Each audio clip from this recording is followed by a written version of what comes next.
Here's the full section 1, Genesis of a Weapon, Rise of a Legend, written to a minimum of 700 words. #### Section 1, Genesis of a Weapon, Rise of a Legend. In the fractured centuries following Earth's fall, the galaxy no longer belonged to humans alone. Their dominion had ended in fire and data storms, leaving behind fragments scattered among the stars. New empires had risen, cold, merciless machines, sprawling alien dynasties, and perhaps most unusual of all, uplifted species. Creatures of Earth once confined to forests, oceans, and cages, now enhanced with cognition, language, and cybernetic augmentations.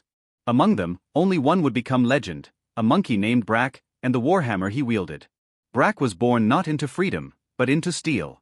His first memories were of the sterile white of the Drakari Dominion biolaboratories, deep within the orbital prison complex called Thorn's Chain. The Drakari, a cold-blooded reptilian race, ruled not with diplomacy or innovation, but through spectacle and dominance. They uplifted creatures not out of benevolence, but as novelty, to entertain crowds in their interstellar gladiator arenas. Brack, labeled Subject 47 Delta, was considered a low-priority experiment. A simian with accelerated neuron mapping, enhanced bone density, and basic emotional training. No one expected him to survive his first combat trial. He was small, barely a meter tall. His arms were long and sinewy, his eyes expressive, too intelligent. The guards laughed when they tossed him into the pit, facing an armored warhound 3 times his size. But Brack didn't run. He moved like lightning, used the environment, struck with precision, and when he finally broke the creature's neck using nothing but his environment and instinct, the laughter turned to silence. Still, he was not a champion. Not yet. He was thrown into more pits. Fought more beasts. With every match, his mind evolved. He began studying patterns, memorizing security protocols, observing guard shifts. He didn't just learn to fight. He learned to plan. Meanwhile, deep beneath the main fortress of Thorn's Chain, something older waited, something meant for another hero entirely. The Warhammer. Once wielded by General Elias Mirth, a human rebel leader who led the last great uprising against the Drakari a century earlier. The hammer was forged from neutron star iron, its haft wrapped in carbon fiber muscle cable, and its head embedded with kinetic amplifiers. It could shatter tanks, level bunkers, and break energy shields with enough momentum. After Elias was betrayed and executed, the Drakari sealed the hammer beneath the arena, a trophy of dominance. None could lift it. Not even their strongest warriors. It remained in the vault as a relic, silent, waiting. Fate, however, had other ideas. Brack's breakout was not an accident. One of the lab technicians, Lyra Kesh, had been watching the monkey closely. She'd seen his intelligence, his refusal to be broken, and the quiet, watchful pain behind his eyes. She didn't think of him as an experiment. She thought of him as a soul. When she slipped him a passcode and access to the inner corridors, she sealed her own fate. Brack didn't flee the station. He went deeper. Navigating through steaming exhaust tunnels and crawling along maintenance shafts, he found his way to the vault beneath the old arena. The moment he entered, alarms blared. Automated defenses activated. Brack didn't hesitate. He dodged plasma turrets, scaled the vault walls, and launched himself toward the pedestal where the hammer rested. He gripped the haft. And the galaxy changed. The Warhammer responded. Ancient technology within it recognized the neural rhythms, the defiance, the raw, unfiltered will of its new bearer. With a pulse of energy, it came alive. Brack lifted it, easily, and when the first guards burst through the door, he brought it down with a roar that echoed like thunder. The floor split. The ceiling cracked. And Brack, riding on a wave of debris and smoke, emerged from the depths wielding a weapon no one thought possible. He didn't stop. With the hammer in hand, he smashed gates, destroyed automated walkers, and crushed soldiers in powered armor. Along the way, he freed other captives, uplifted gorillas, augmented dogs, even a pair of enhanced crows with neural implants. Chaos erupted. A revolution began. By the time the Dominion could react, it was too late. Half the prison was burning. The other half had joined Brack's cause. The monkey led the charge, warhammer in hand, never speaking a word, but saying everything with every blow. Across the sector, pirate broadcasts picked up the footage. A monkey. With a warhammer. Leading a revolt.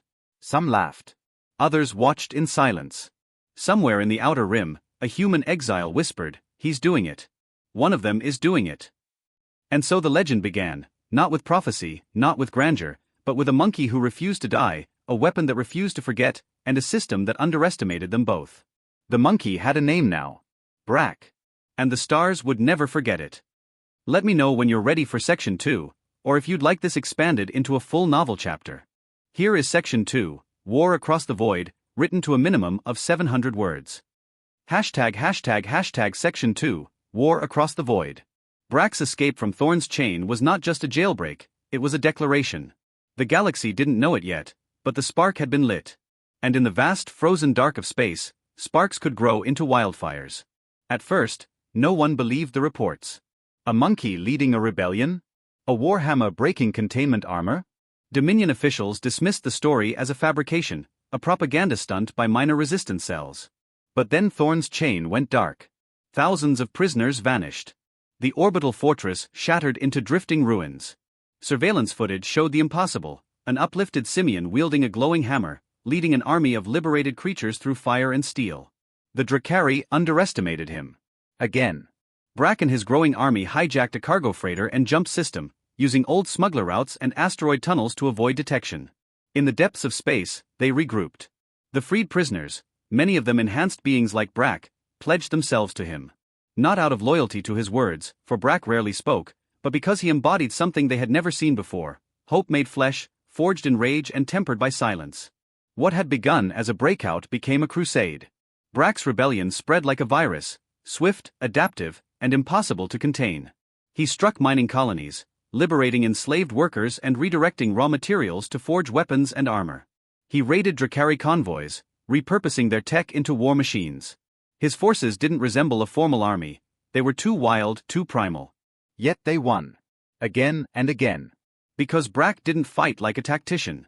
He fought like a force of nature. He moved unpredictably, launching surprise assaults from comet fields, dropping into space stations from orbit, even riding the shells of missile barrages to breach strongholds. His Warhammer became more than a weapon. It was a symbol, a declaration that no matter how advanced the Empire's machines, how brutal their tactics, they could still be broken. The Dominion responded with increasing fury. They sent kill squads, augmented assassins, psychic interrogators, synthetic nightmares. All failed. Entire detachments were wiped out in ambushes designed by Brack's lieutenants, uplifted tacticians with predator brains enhanced for war. The rebellion became mythic. Posters and graffiti began appearing across frontier colonies, a snarling monkey, hammer raised high, backlit by fire. Not everyone was pleased. As the rebellion swelled, it attracted not only the oppressed, but the opportunistic. Political dissidents, pirate lords, and rogue generals all tried to co-opt Brack's uprising. They offered alliances with terms. Chains wrapped in silk. But Brack never negotiated. He accepted fighters, not rulers. Those who tried to manipulate him found themselves exiled, or crushed. He was building something purer. A coalition born not from treaties, but survival. Brack's army became a patchwork of species and stories, enhanced gorillas that remembered the labs where they were bred, cybernetic wolves that once hunted humans for sport and now protected them, even uplifted cephalopods that swam in anti-gravity tanks, cracking encrypted systems from orbit. And humans. Always the humans. Those scattered remnants of a species that once ruled the stars saw in Brack a piece of their lost soul. Many joined his cause, seeing him as the heir to their fallen legacy. Others feared what he represented, proof that humanity was no longer the apex. Still, they followed him. One of his key lieutenants, Captain Mira Salas, a former human resistance leader, once said, "He doesn't speak, but when he moves, entire worlds listen. That hammer doesn't just break bone, it breaks lies. We told ourselves we were the peak. But Brack? Brack is what comes next." Their most decisive early victory came at Caratha's Forge, a weapons facility orbiting a neutron star, guarded by an entire Drakari armored division. It was thought impregnable. Brack didn't break in. He fell in.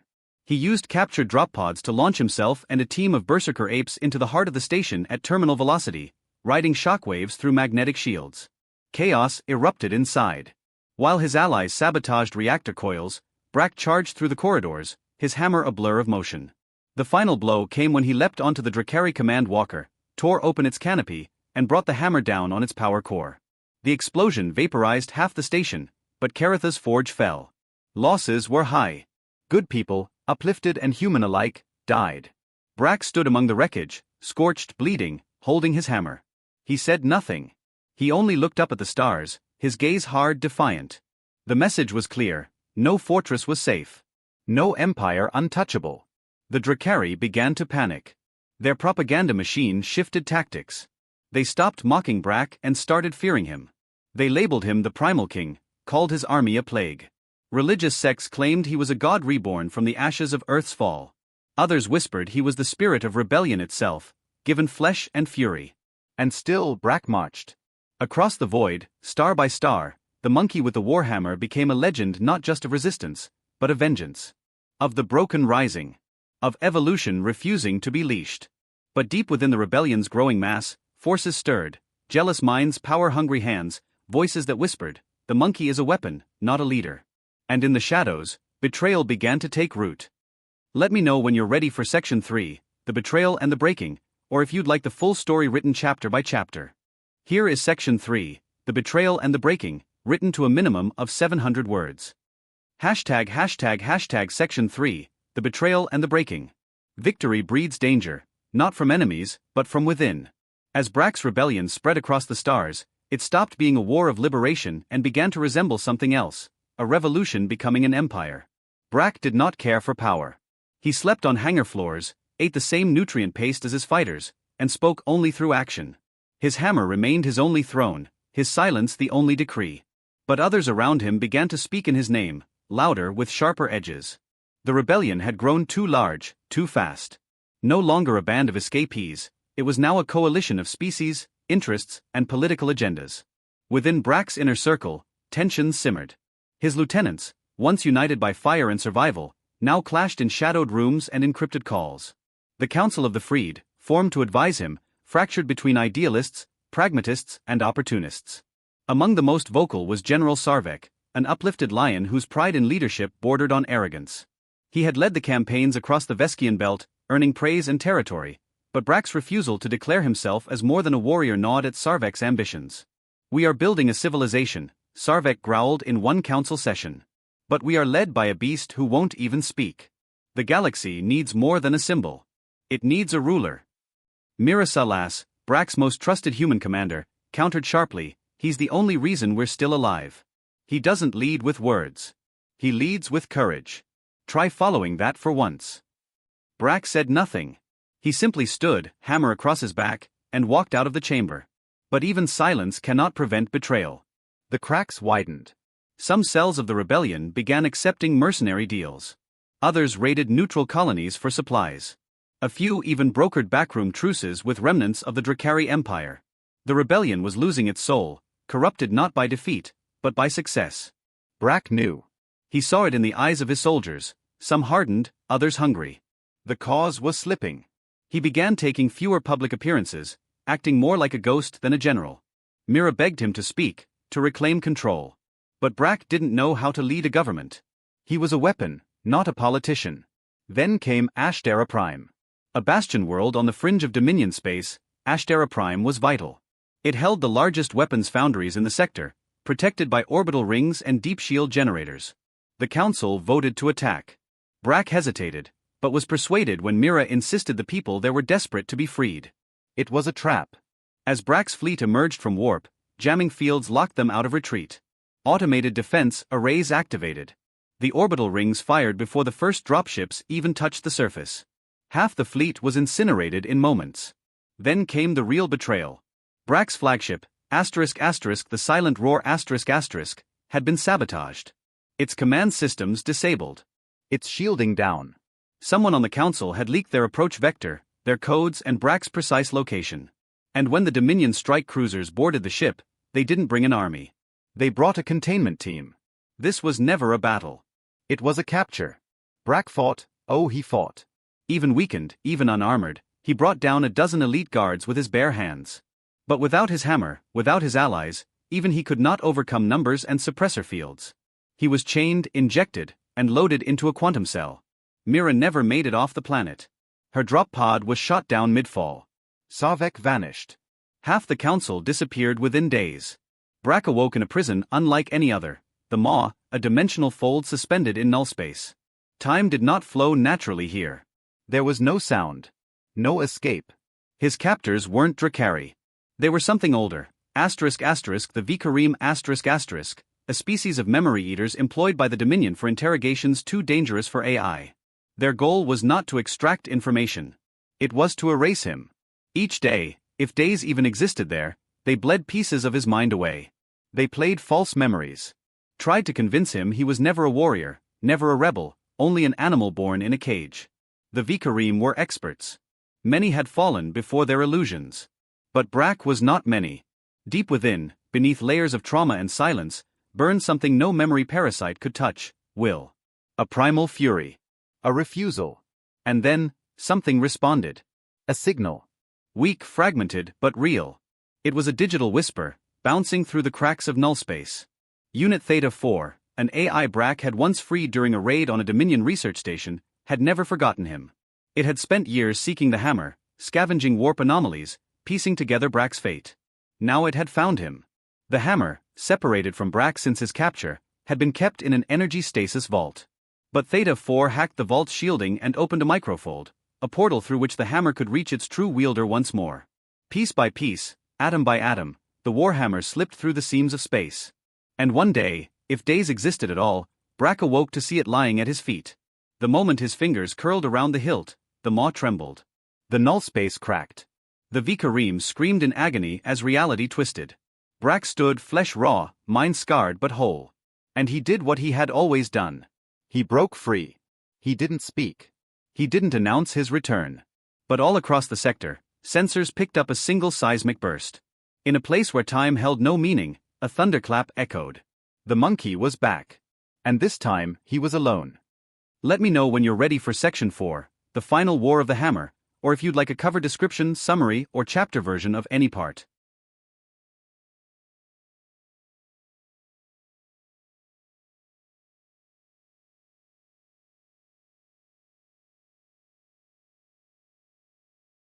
Here is Section 4, the final war of the hammer, written to a minimum of 700 words.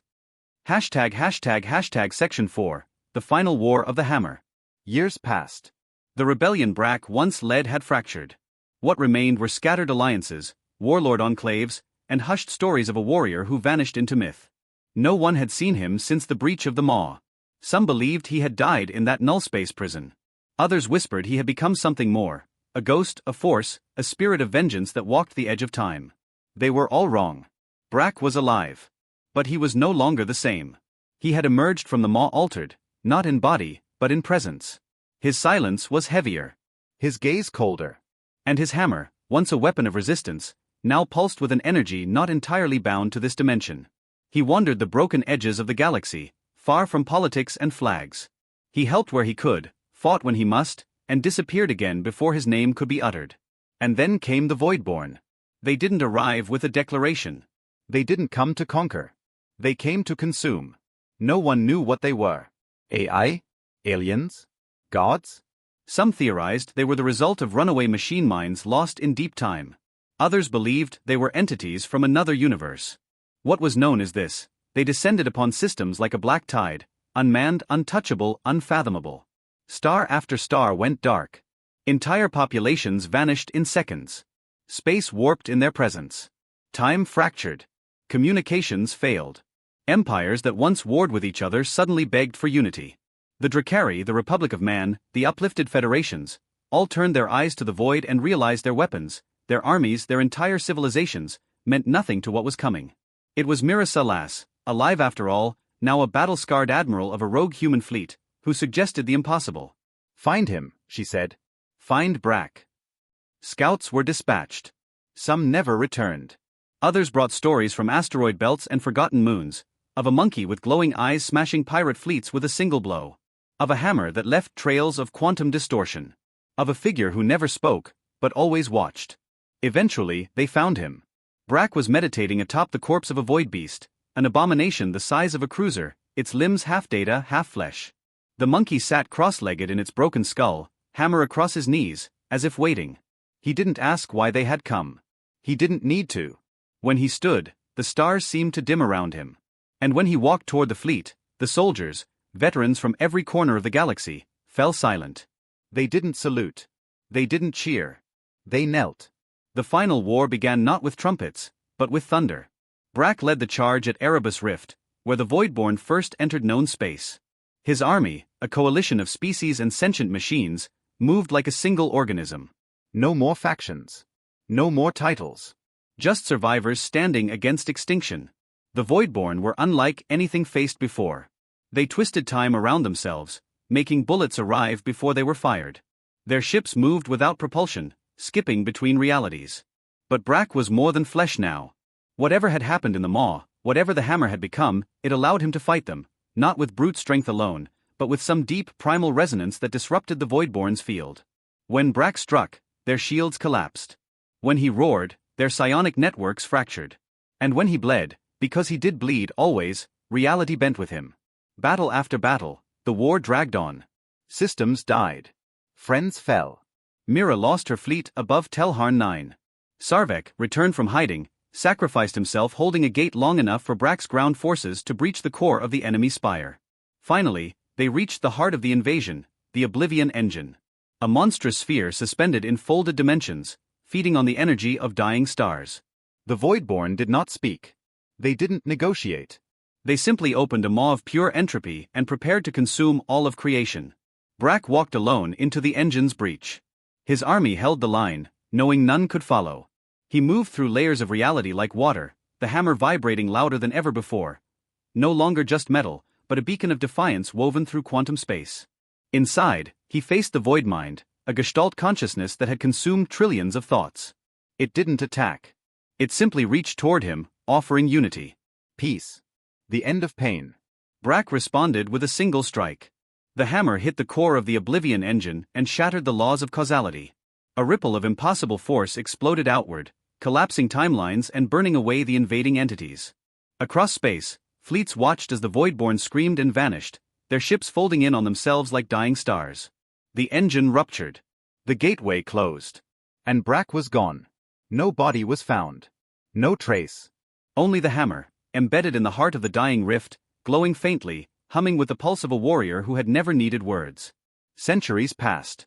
A new alliance formed between the uplifted species and surviving humans. The galaxy rebuilt. Peace, fragile but real, bloomed across the ruins. Statues of Brack were raised not in capitals, but in places where the broken had once suffered, in orphan colonies, in cratered battlefields, in hidden temples where silence still meant strength. Children learned his story not as history, but as legend.